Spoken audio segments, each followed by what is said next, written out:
The sharp sound of plastic hitting polished marble echoed like a gunshot. It was small, just an ID card, no bigger than a postcard, but in the silence that followed, it might as well have been thunder. Conversations in the grand lobby of Manhattan's most prestigious bank came to a halt. People turned. Some paused mid-step. Others leaned forward, sensing something important had just happened. The card didn't bounce. It landed flat, face up. It read Samuel Washington. Age 67, retired dot, but Samuel didn't move. He stood there, his hands calm at his sides, not bent in shame or anger. He didn't reach down to pick it up. Not because of pride. No, it was something deeper. Something that took root in the pit of the stomach and burned behind the eyes. Disappointment. The man across from him, white shirt, navy tie, perfect hair, had just flicked the card like it meant nothing. Like the man handing it over meant even less. Just moments ago, Samuel had walked through those big glass doors with his shoulders straight and his documents carefully prepared. He had waited patiently in the long line, nodding politely at the receptionist. He had followed all the rules, carried himself with the same quiet dignity that had carried him through 4 decades of hard work, raising a family and surviving. Loss. He wasn't here to beg. He wasn't here for charity. He was here to build something. Something new. Something lasting. But the man behind the desk never looked past the old shoes, the worn cuffs of his jacket, the careful way Samuel had folded his papers. He hadn't heard Samuel's voice without hearing the years behind it. He hadn't seen the sharpness in Samuel's eyes because he hadn't looked at them at all. Instead, he had taken the ID with a smirk, flipped it in his hand like he was examining something suspicious, and then tossed it, just like that. As if Samuel was invisible. As if his life, his name, his story didn't matter. And so the card lay there. A little piece of plastic that had traveled in Samuel's wallet for over a year, issued legally, renewed properly, as valid as any other ID in the state of New York, but now lying on the floor of that grand marble bank. It might as well have been trash. Samuel didn't bend down. Not yet.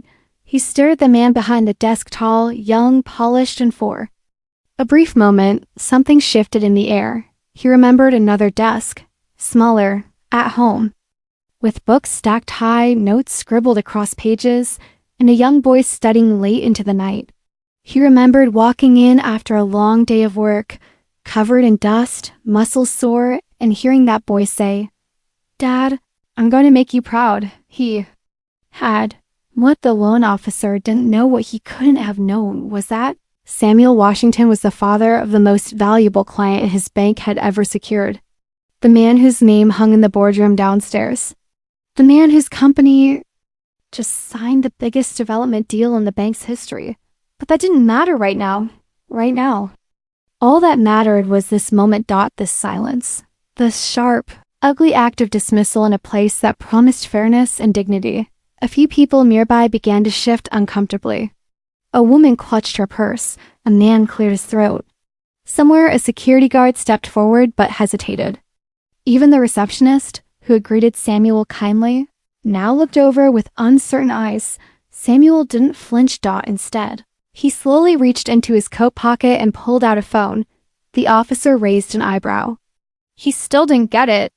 He still thought he was in control.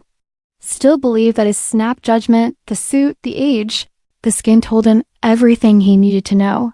But Samuel didn't raise his voice, didn't argue, didn't demand. He simply tapped a contact and lifted the phone to his ear.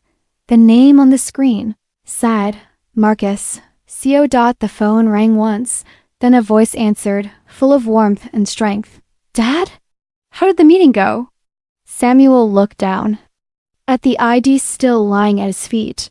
Then he looked up and said quietly, so only those closest could hear, I need you to listen to me very carefully. And just like that, the real story began, not with shouting or outrage, but with a father, a phone call, and a marble floor that would never feel the same again. 3 hours earlier, Samuel stood in front of his bathroom mirror, adjusting the old blue tie his late wife had given him 30 years ago. The apartment was quite too quiet now that Martha was gone, but it was spotless. Everything in its place. Framed pictures lined the mantel above the heater. Birthdays, graduations, a worn photo of a boy holding a Harvard diploma. Standing between his proud parents, Samuel pressed the knot of the tie carefully, then smoothed. The lapels of his second-hand blazer. He had worn this suit to his son's first board meeting. It wasn't expensive, but it was clean, sharp, and meaningful. He glanced down at the small, neatly folded letter tucked in his pocket, the one his son had written 2 weeks ago. It wasn't a typical letter. It didn't start with "Dear Dad" or end with "Love always." Instead, it read like a proposal, a business opportunity, but Samuel knew better. It was an invitation to legacy. The letter laid out the details of an expansion plan, one that would include a string of small businesses and underserved communities.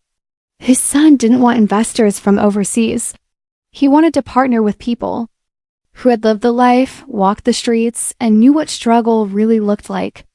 People like Samuel, but Samuel hadn't gone to the bank that morning with his chest puffed out or his name on a list of wealthy clients. He walked in like any man would, with an application folder in hand and a quiet determination in his step. He had told his son, "I want to earn this, not because I don't trust you, but because I trust myself. I want to build something that carries my name, not just yours." So, when the elevator doors opened and Samuel stepped into the gleaming marble lobby, he wasn't nervous, just focused. He knew he belonged there. Maybe not by their standards, but by his. What he didn't know was that the man sitting behind the desk that morning would see none of that. Richard Whitmore had already formed an opinion the moment he glanced at Samuel's shoes. He saw age where there was wisdom. He saw silence where there was strength. He saw a cheap suit, not the $1,000 deal, quietly tucked inside the man's coat pocket. Whitmore had made a career out of snap judgments. He was young, confident, and promoted faster than most. Some called him sharp. Others called him cold. He preferred efficient. In his world, people were numbers, credit scores, income brackets, liabilities, and risks. Samuel Washington looked like a liability. "Mr. Washington," he had said, glancing up with barely concealed irritation. "You're here about a loan?" Samuel nodded, standing with a calm that came from decades of hard labor and harder choices. "Yes, sir, I have all my documents here. Income, savings, business plan." Whitmore gave a tight smile. It didn't reach his eyes. As Samuel laid out the folder on the desk, neatly labeled, color-coded. Whitmore barely looked. His mind was already made up. He asked for the ID, more out of routine than interest. Samuel handed it over without hesitation. And that's when it happened. Whitmore turned the card over, then again. He frowned as if it were a puzzle. "This looks questionable," he said, loud enough for 2 people nearby to hear. Samuel stiffened. His hands didn't shake. His voice didn't rise. But something inside him, the thing that had pushed through every no he'd ever heard, every door slammed and his face tightened like a rope.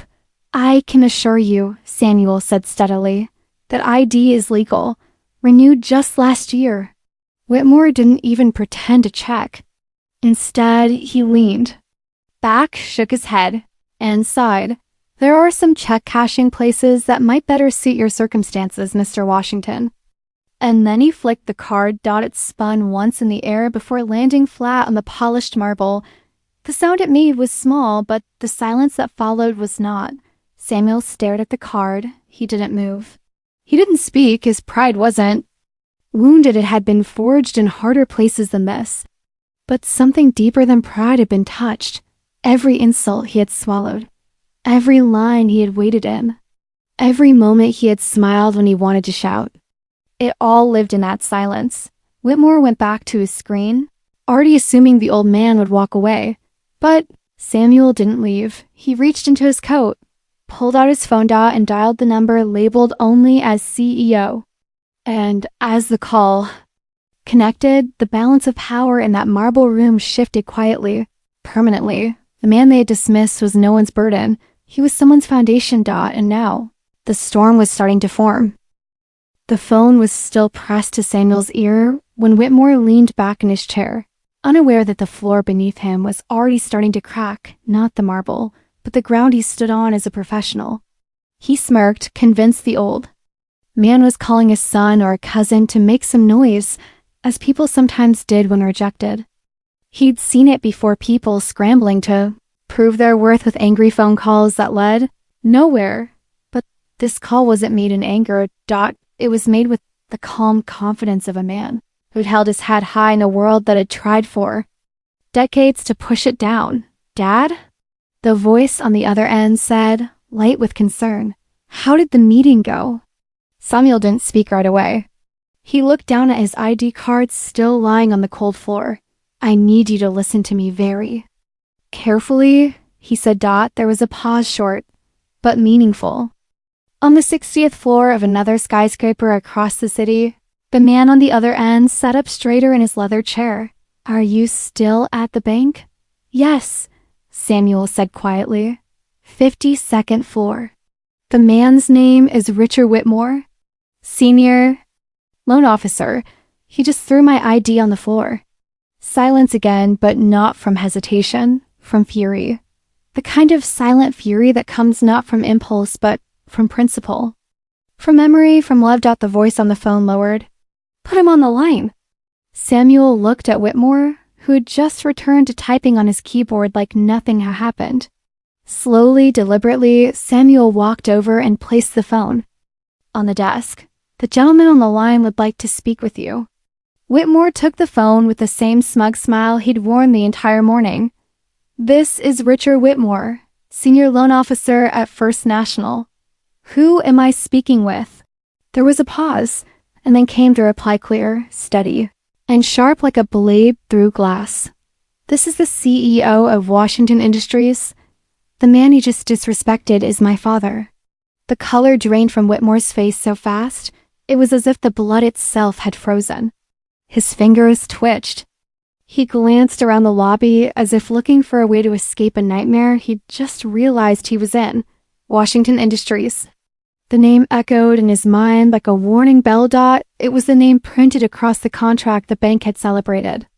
Just last week, the $5 billion Riverside project, deal that would bring in more money than any partnership in the bank's recent history. It was the company that had been featured in the press, praised by economists and personally applauded by the bank's chairman. It was the name on the framed photo downstairs in the lobby where the CEO had posed with the bank's board, shaking hands and smiling. And now that same CEO was on the other end of this call, speaking in a tone that cut deeper than yelling ever could. "My father is a man who worked 37 years in construction." The voice said, "He put me through school with overtime hours and broken hands. He never missed a payment, never asked for favors. And today you treated him like he didn't matter." Whitmore tried to respond, but nothing came out. "You threw his ID on the floor," the voice continued. "You didn't just insult a man, you insulted his story, his sacrifice. Everything that allowed me to become who I am."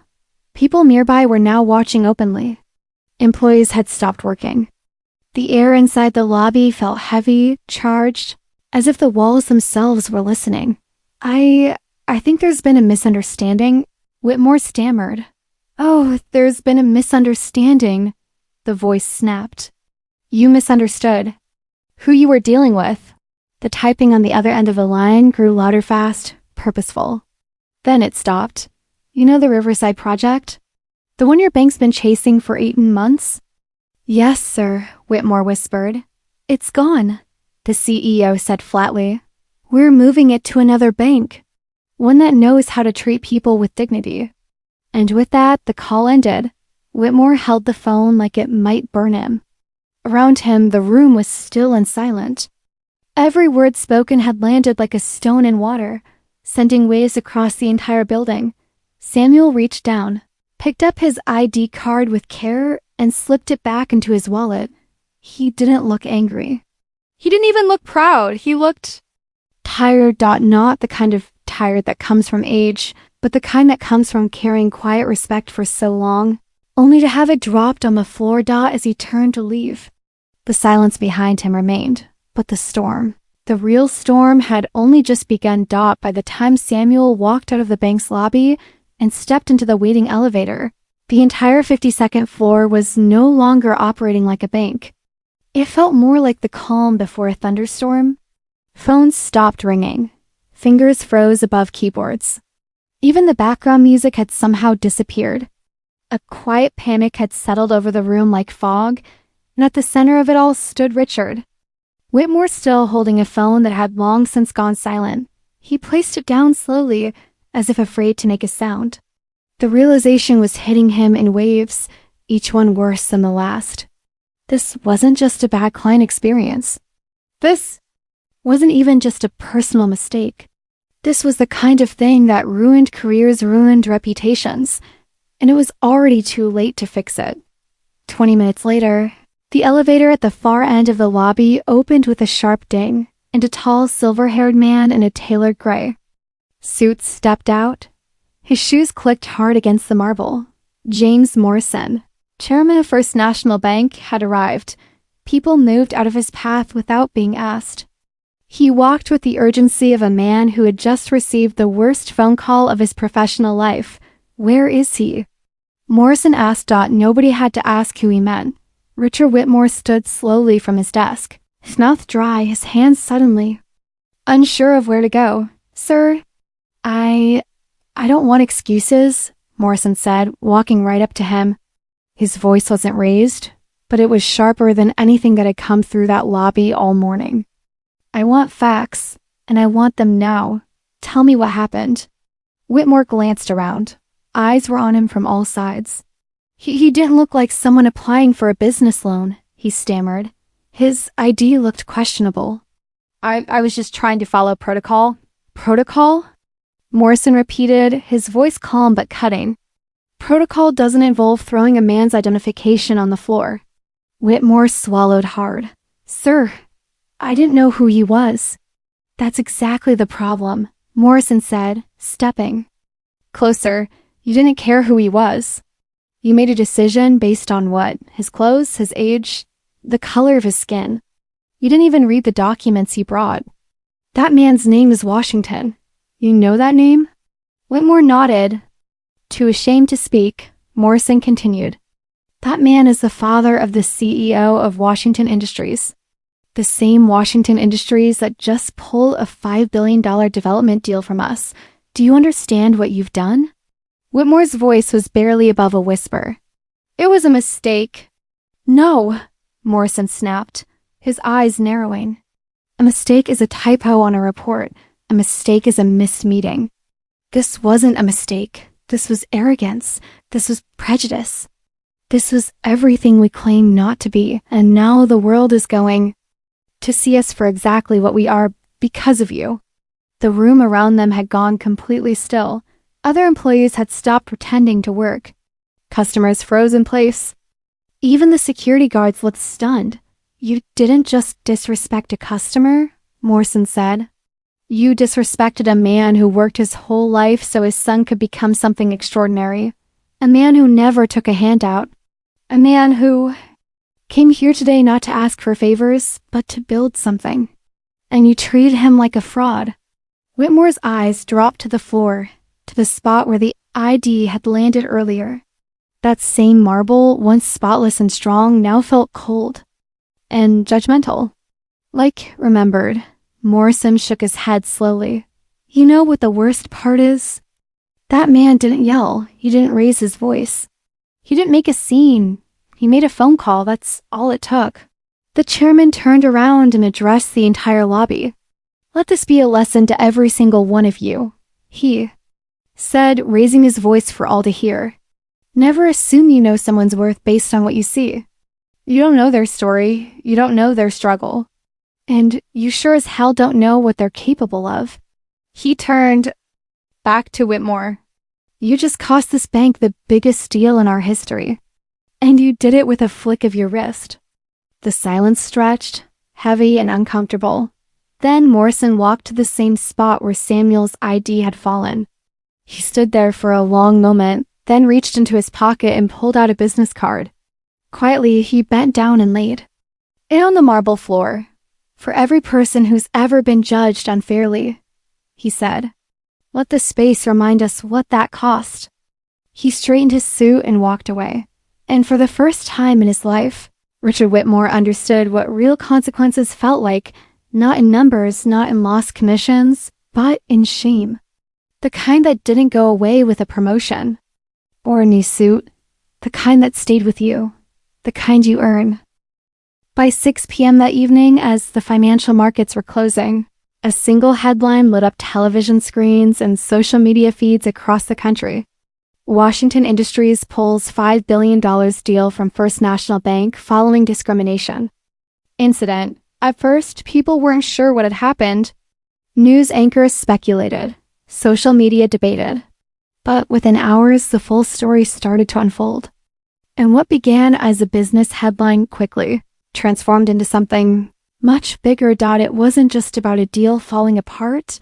It was about a man who had stood still, while the world around him tried to erase his worth. And it was about the son, who refused to let it happen. By the next morning, the bank's boardroom was in chaos. Phone lines rang nonstop.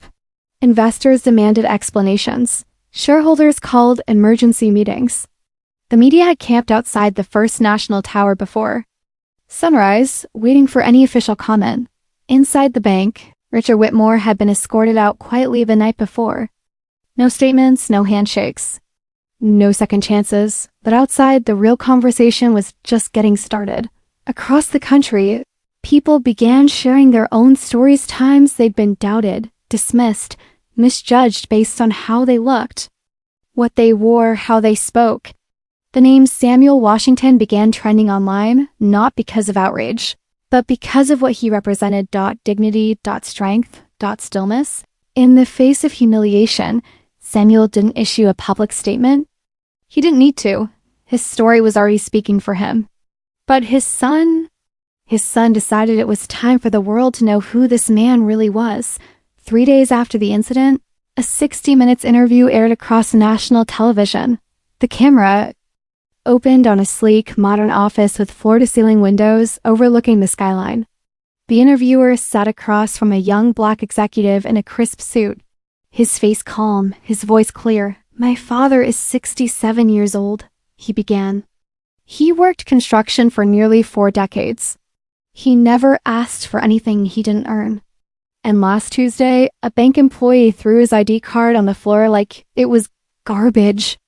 The interviewer leaned forward. How did that make you feel? The man paused just for a moment. You could see him breathe, hold it, then release. It made me remember why I started my company in the first place. It wasn't just to build wealth or lead a business. It was to build a world where my father's dignity would never be questioned again. Footage played next. Old photographs of Samuel with his wife and child. A tiny apartment. A dusty construction site. A young boy in a hand-me-down coat carrying books nearly as big as his backpack. A Harvard graduation photo. Then, finally, the lobby camera footage from the bank muted, but sharp. It showed the moment the ID hit the floor. It showed Samuel not reacting, not flinching. Just standing strong still hold. When the camera returned to the son, the interviewer asked one final question. Why did you walk away from the deal? That's a lot of money. The CEO didn't hesitate. Because some things are worth more than $5 billion. My father's respect is one of them. The impact was immediate. Within 24 hours, First National stock dropped 30%. News outlets ran back-to-back opinion pieces. Civil rights leaders called it a turning point. Young professionals, veterans, single mothers, teachers, service workers, they all began sharing their own #DignityFirst stories. The movement was quiet, like Samuel himself, but it was everywhere. Then came the turning point no one expected. Samuel received a call not from a journalist, not from a politician, but from the president of a minority-owned bank just a few blocks from his home, a bank that had been quietly growing, serving working-class communities with care and respect. They had heard the story, and they wanted to offer something more than sympathy. They wanted to offer partnership. Washington Industries, quickly moved the Riverside project to them. The smaller bank, once overlooked, was suddenly managing one of the largest urban development deals in recent history. Their offices were flooded with interest. The neighborhood buzzed with New Hope. And in the middle of it all, Samuel remained. The same he still walked to the corner market each morning, still drank coffee from the same chipped mug, still visited his wife's grave every Sunday with fresh flowers. He didn't want fame. He wanted change. And now, that change had begun not with a speech, not with protest, but with a silent stare. And a refusal to pick up a card thrown in disrespect. He had taught his son about strength. Now the world was learning it. 2 weeks had passed since that day in the marble lobby. Samuel hadn't returned to the bank. Not because he was avoiding it, but because he had already moved forward. His son had helped him purchase the property he'd originally planned to finance through a loan. The deal was signed. The keys were his. But the moment the message still lingered in the hearts of thousands across the country. And so, when the invitation came, Samuel read it twice. It was from James Morrison, the chairman of First National Bank. Not an apology letter, not a public relations stunt, a request, a personal invitation to speak at a town hall inside the same branch, on the same floor, where his dignity had once been discarded. Morrison wanted to show his employees and customers that the bank was changing, that it had learned, that it wanted to listen, and most of all, that it was ready to face its failure head on. Samuel wasn't sure at first. He wasn't looking for attention. He didn't need a microphone to feel strong. But after a quiet walk through his neighborhood that evening, passing the corner store where the owner clapped him on the back, the school where the teachers waved with admiration, the young man who stopped just to say thank you, he knew this wasn't about him anymore. It was about everyone who had ever been overlooked, spoken down to, pushed aside. He would go, but he wouldn't go to scold or shame. He would go to remind them who they were supposed to be. The day of the town hall, the 52nd floor didn't look the same. The sharp chill in the air had softened. Gone were the stiff suits and forced smiles. The room had been rearranged, rows of chairs, a modest podium, and a small plaque laid into the marble near the receptionist's desk. Samuel saw it the moment he stepped off the elevator. It was placed exactly where his ID card had once landed. The metal plate read, "In honor of every person ever judged by appearance instead of character. May this space forever remember the cost of forgetting our humanity." Morrison stood near the podium, waiting, eyes humble. Tie loosened. He stepped forward. "Mr. Washington," he said gently. "Thank you for coming." Samuel nodded.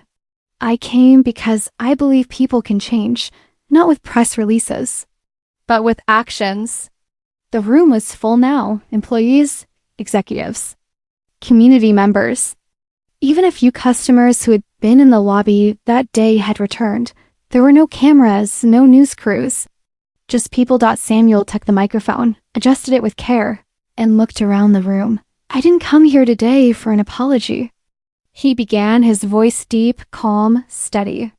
"I came here because I believe in second chances." The room went still. He continued, "When I walked into this bank 2 weeks ago, I wasn't looking for a handout. I wasn't hoping someone would give me more than I deserved. I came in prepared. I came in with plans. I came in with purpose." He paused, letting his words settle. "And I left without any of those things, not because I lacked the documents, or the credit, or the experience, but because I didn't look the part." Several heads lowered. "Now," he said, "I'm not here to tell you what to think. I'm here to ask you to feel. When someone walks through those doors, young or old, black or white, rich or poor, ask yourself, do I see a customer or do I see a person? Because behind every customer is a story you haven't heard." His voice grew stronger. "My story includes 37 years of pouring concrete in winter, of saving coins in a jar so my son could afford a calculator, of walking into hospitals with my wife through her final days and still showing up to work the next morning." He looked down briefly, then up again. "And yet, someone saw all that and decided none of it mattered because I wore a cheap suit." Room was silent. some holding back tears. "But I'm not here to stay bitter," he said. "I'm here because my son, like so many children raised by people like me, built something great. And he built it on our shoulders. That's what success looks like, not just climbing, but remembering who lifted you."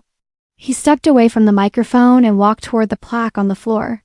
He bent down not to pick up anything this time, but to gently touch the metal, his fingers pausing there as if to seal something permanent into the marble. When he stood, he looked at Morrison and then at the room. "I don't need this plaque for myself," he said. "I already know who I am. But maybe someone who comes here tomorrow, maybe they need it. Maybe it'll remind them they belong here too." Thunderous applause followed, not out of habit, but out of something real. Samuel walked out of the lobby the same way he had walked in 2 weeks earlier. Quiet. Steady. But this time, the marble didn't feel cold. It felt changed. 6 months passed. The headlines had faded. The media had moved on. But something else had remained quietly, steadily, like the foundation of a building you don't notice until a storm comes. Samuel Washington didn't return to the spotlight. He had no interest in giving speeches or sitting for interviews. But the small plaque in the marble floor of First National Bank remained untouched. People began to stop and read it. Some would pause for just a second. Others stood longer, whispering to their children or snapping a quiet photo with their phones. But the most meaningful change didn't happen in headlines or hashtags. It happened in neighborhoods, in policies, in people.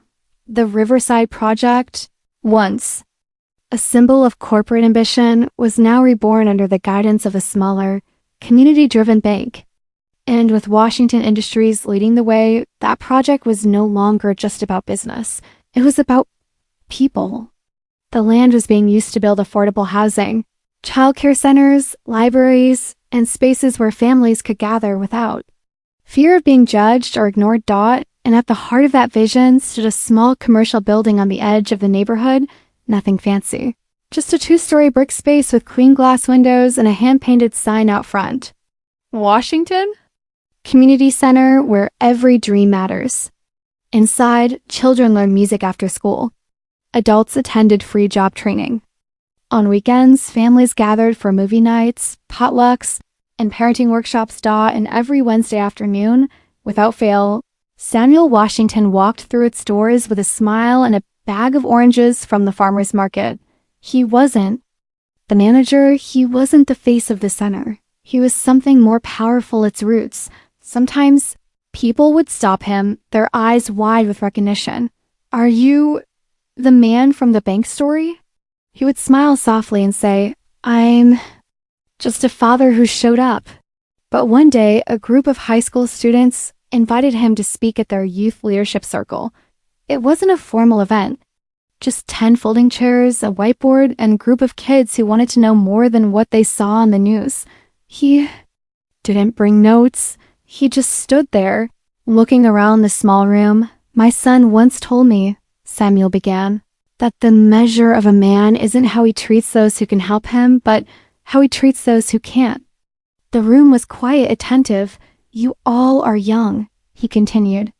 "You're going to walk into rooms where people won't expect much from you. They'll judge you before you speak. Some will look at your shoes or your skin or your silence and decide who they think you are." He paused. "I've lived through that. I've had doors closed in my face. I've had people speak down to me like I didn't matter, but I never let that define me, and you shouldn't either." He looked each student in the eye. Respect is not something people give you.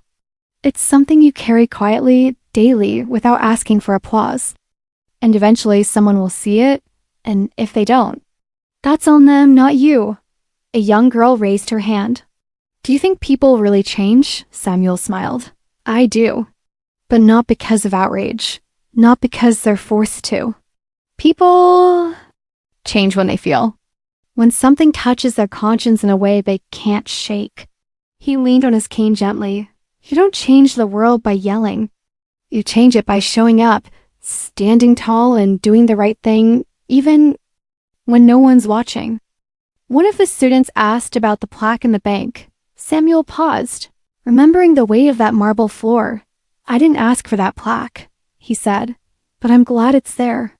Because maybe, just maybe, the next time someone sees a man walk in with worn shoes and a weathered, they'll think twice."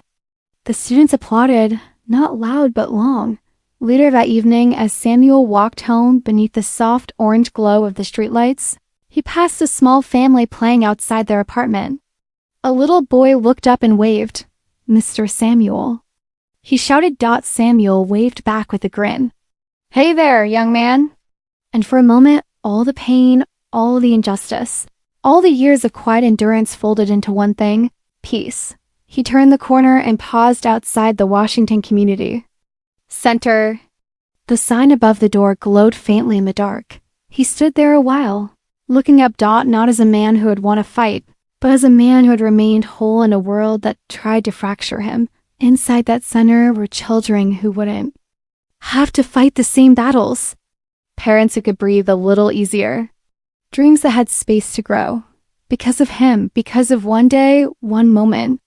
One ID card on a cold marble floor. And when Samuel Washington finally stepped inside, turned off the lights for the night, he left behind more than a legacy. He left behind a world quietly made better one act of dignity at a time.